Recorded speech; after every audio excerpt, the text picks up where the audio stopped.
Hi guys, ako nga pala si Ise. At samahan niyo ako magpalipad ng ating DJI Mini 2 na drone. First time ko nga pala magpalipad guys, at ako nga pala yan, yung pakaway-kaway na yan. At habang nagkakape, iniisipan ko na magpalipad ng drone sa aming bubong. Bandang 5:30 PM na nga pala to guys. So, halina at samahan niyo ako na magpalipad ng drone. At eto yung lugar namin na mapuno. Samahan nyo ako sa paglalakbay. Papalubog na nga pala yung araw dito, kaya napakaganda ng view. Ayan no, parang ginto mula sa kanluran na papalubog na araw. Ang sarap lang guys no. Kala mo parang ibon lumilipad. Ganyan pala yung pakiramdam nakikita nila habang lumilipad sila. At eto, habang binabaybay natin yung Infanta Marilake Highway. Yun nga pala yung guys sa may bandang kalsada na kung saan palaging traffic dyan. Araw-araw, yun yung binabagtas sa mga empleyado na papuntang Manila.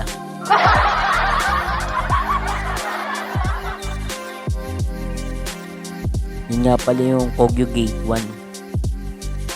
At sa may banda doon, sa may bandang kanan sa taas, yun naman yung pinagmiminahan ng mga bato. Ayan guys, so makikita ninyo ang haba na naman ng pila. Hirap na naman mag-uwian yung mga galing ng Manila.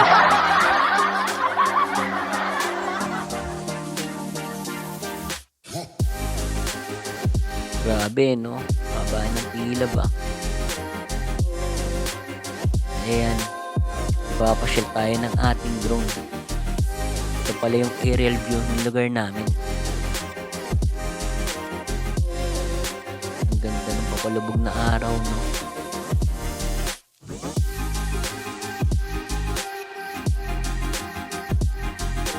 Ayun yung Quezon City skyline, Makati skyline, tsaka sa may Libis skyline.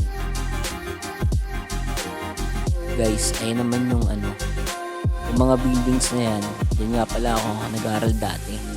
Yan yung alma mater ko sa Our Lady of Fatima University. Graduate ako dyan nung batch 2014. Pero dahil Octavarian ako, 2015 na ako umakyat ng stage. Dati nga pala guys, wala pang elevator at saka mga aircon dyan. At ayun yung building namin sa may bandang kaliwa, yung CBA building. Na kung ang klase mo is second floor, tapos ang next na klase mo is 5th floor, maglalakad ka talaga sa hagdan, wala kang magagawa. Tapos ayan guys, makikita ninyo yun yung Our Lady of Fatima University, at yun naman yung building ng Hollywood. Medyo ikot natin sa kanan.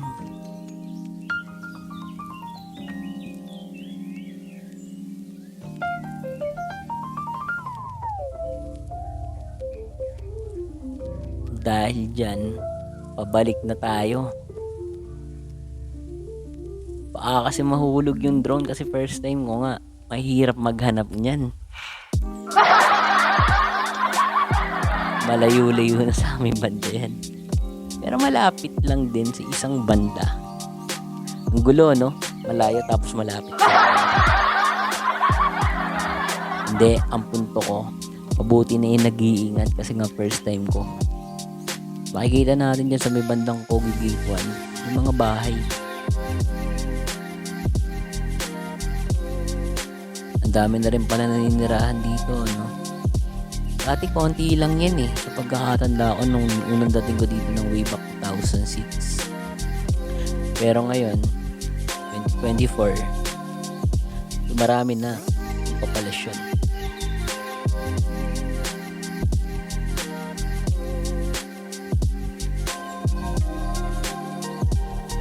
Mapuno pa rin kahit papaano dito sa amin sa may bandang Kogyo.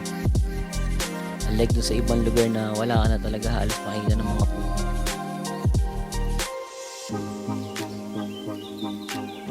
ayun nga pala yung kalsada na Marikina Infanta Highway.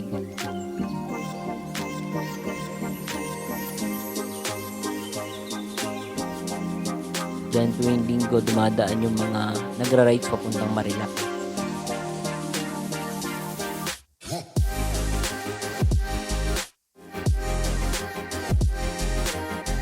Grabe rin yung view, no?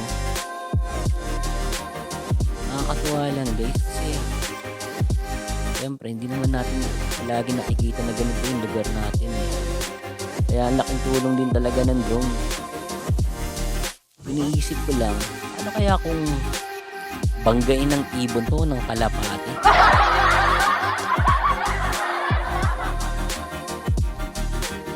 Yari na naman si Isay.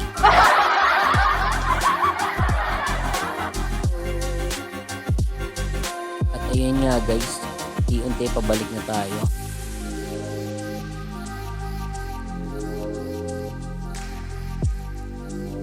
Yung bandang Magubat, yun yung lugar namin sa may bandang kanan. Pero didiretsuhin muna natin kasi may gusto akong ipakita sa inyo.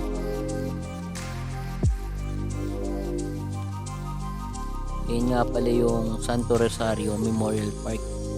Akala nyo condominium, pero condominium yan yung mga yumao na sa buhay. Yung yumao sa buhay. Yung mga yumao na. At ayan guys, meron din namang garden. Yun yung mga kulay puti na yan, mga nicho yun. Nicho.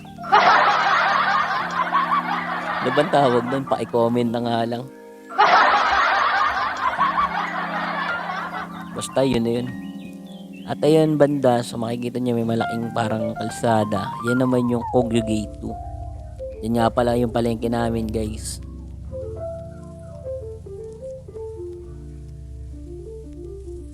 At ayan, iikot na tayo. Sa baba yung subdivision yan, yung Bentley.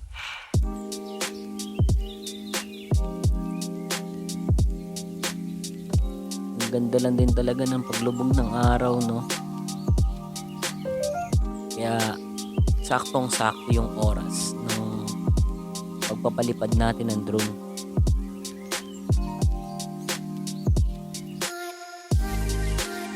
Kung saan nga pala ako titigil dyan, yun na pala yun sa tapat ng bubong namin. Aming salamat nga pala sa nood sa ating paglalakbay.